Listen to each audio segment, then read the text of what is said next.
Jangan lupa like, komen, dan subscribe channel YouTube TVRI Bengkulu dan nyalakan lonceng notifikasinya.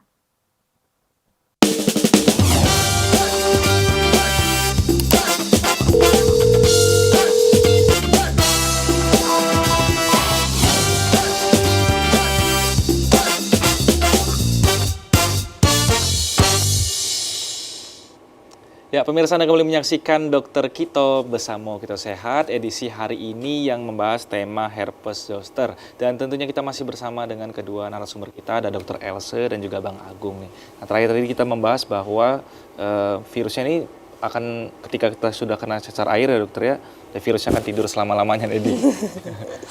Suatu saat bisa bangun kembali ya, bangun kembali. Nah, ini kita lanjutkan ke pembahasannya dokter. Nah, ini tadi untuk penyebabnya ya, atau etiologinya. Sekali lagi dia disebabkan oleh virus. Nah, virusnya masuk tergantung dari faktor resiko setiap tubuh seseorang ya. Ini adalah perjalanan bagaimana seseorang itu bisa terkena herpes zoster ya. Jadi memang penyebabnya itu bisa karena melalui saluran nafas, karena kan virus itu biasanya transmisinya adalah udara ya, atau dengan kontak langsung, artinya misalnya menyentuh langsung pasien yang terkena varicella ya, terus mungkin dan atau berpelukan seperti itu ya, nanti akan masuklah virus itu ke saluran, bisa saluran nafas ya, nanti akan menginfeksi ke tubuh seseorang. Makanya nanti akan, jadi jangan heran kalau misalnya nih si Bang Agungnya varicella, tapi karena kontak erat tadi ya, jadinya si akunya malah herpes zoster ya. Ternyata memang akunya tadi sebelumnya sudah punya riwayat varicella, makanya saat berhubungan dengan berkontak atau seperti kita ngobrol dekat-dekat seperti ini, kenapa manifestnya ke aku herpes? Karena itu tadi. Bisa jadi tidak disadari gitu ya dokter? Ya, karena virusnya sama, varicella zoster seperti dan aktivitasnya sulit untuk dihindari juga ya dokter ya, kan ngobrol bersalaman gitu, sulit sekali untuk kita hindari. Ya, memang kontak-kontak sosial yang sering kita praktekkan. Jadi 2% ini 2% orang yang sangat beruntung kayaknya dokter. 2% tadi ya, karena 98 biasanya akan terkena herpes zoster. Ya, karena mungkin dia tinggalnya di nggak bersosialisasi dengan orang lain mungkin dokter. Ansos gitu ya, introvert kalau kata orang. Oke. Baru nanti setelah virus varicella zoster itu menginfeksi seseorang, maka itu tadi nanti dia akan virusnya itu akan dorman ya, dorman atau dianya akan tidur di ganglion ya, di ganglion artinya itu di sistem saraf pusat kita, itu di sistem saraf, bisa di batang otak, bisa di sumsum tulang dan tempat persarafan lainnya ya. Dia akan dorman dengan jangka waktu yang tidak bisa diprediksi, sekali lagi tergantung dari situasi dan kondisi, ya, terutama imunitas tubuh seseorang. Baru nanti akan terjadi reaktivasi kembali virus tersebut, maka akan muncul manifestasi herpes zoster. Karena dianya itu reaktivasi, kalau dianya waktu masih varicella kan tidak, maksudnya itu mungkin akan manifestasi nyeri, tetapi nyerinya itu tidak yang nyeri saraf ya, beda. Nah, kalau dia sudah herpes zoster, kenapa nyerinya itu bisa dibilang sangat tinggi angka nyerinya itu? Karena dianya itu tadi, karena reaktivasinya sudah mengenai persarafan yang di kulit seperti itu ya, tergantung dengan dermatomnya lagi. Makanya nyeri pada herpes zoster itu sangat-sangat nyeri. Bisa dibilang ada memang ambang nyeri seseorang itu beda-beda ya. Ada yang ambang nyerinya tinggi, ada yang ambang nyeri yang rendah, tetapi bisa dibilang kadang orang tersentuh dengan kain atau baju aja sudah nyeri, atau terkena kipas angin atau angin saja sudah nyeri ya, karena dia sudah mengenai persarafan kalau yang untuk herpes zoster ini seperti itu. Berarti cukup menderita juga ya dokter ya? Betul ya. Jangan sampai reaktif. Sangat mengganggu aktivitas sehari-hari. Tapi ketika dia belum aktif atau belum reaktif dokter, berarti apa? Selama dia tidur di tubuh kita nggak ada perasaan apa-apa tuh dok? Nggak merasa? Dia tidak akan bermanifestasi, ya, tidak akan bergejala.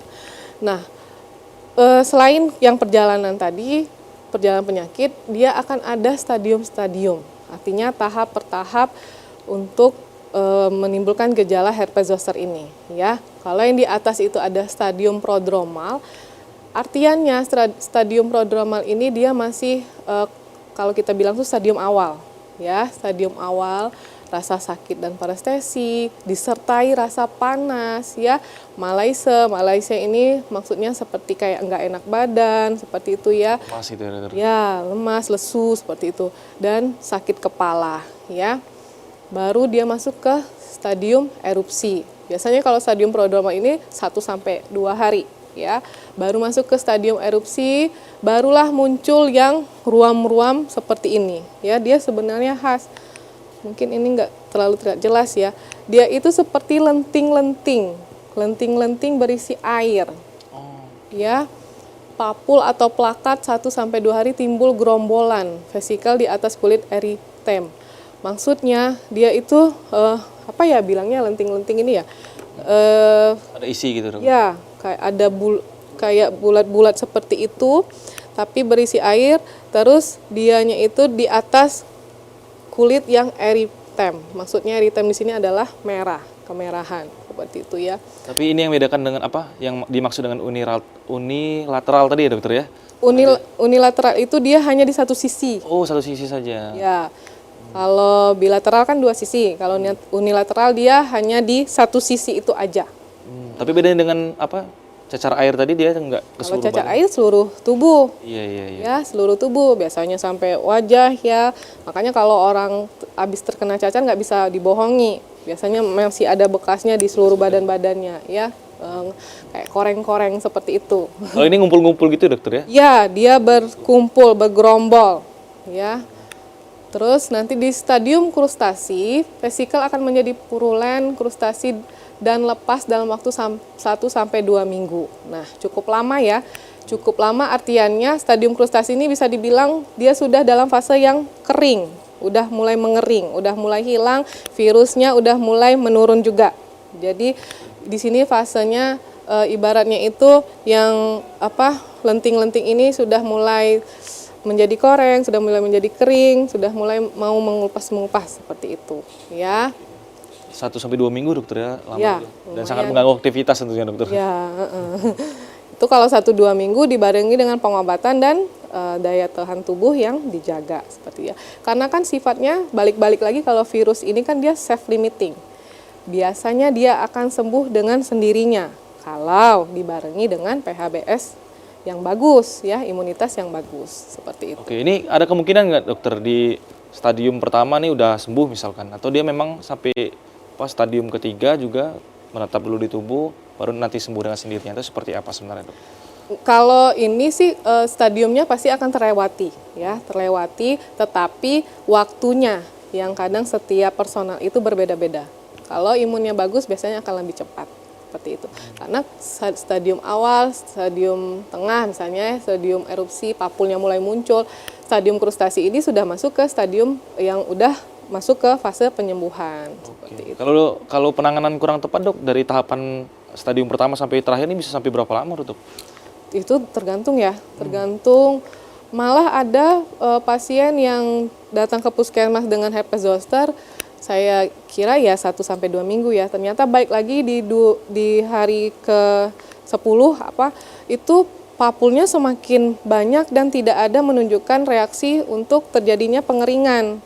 Ternyata bapaknya ini ternyata ada diabetes, tetapi diabetesnya ini tidak terkontrol dengan baik atau tidak meminum obat dengan rutin. Itu menambah rumit permasalahan penyakitnya ya, dokter ya? Iya, Oke. itu kan berarti disertai dengan penyakit lain yang memperparah dari keadaan herpes zoster ini. Oke, dokter, semakin menarik pembahasan kita, dokter. Kita akan jeda terlebih dahulu. Silakan duduk dulu. Dokter Elsa, nggak terasa nih, dok, ngobrol-ngobrolnya. Semakin menarik pemirsa, kita akan bahas lebih lanjut di segmen selanjutnya. Jangan kemana-mana, tetap di Dokter Kito, bersama kita sehat.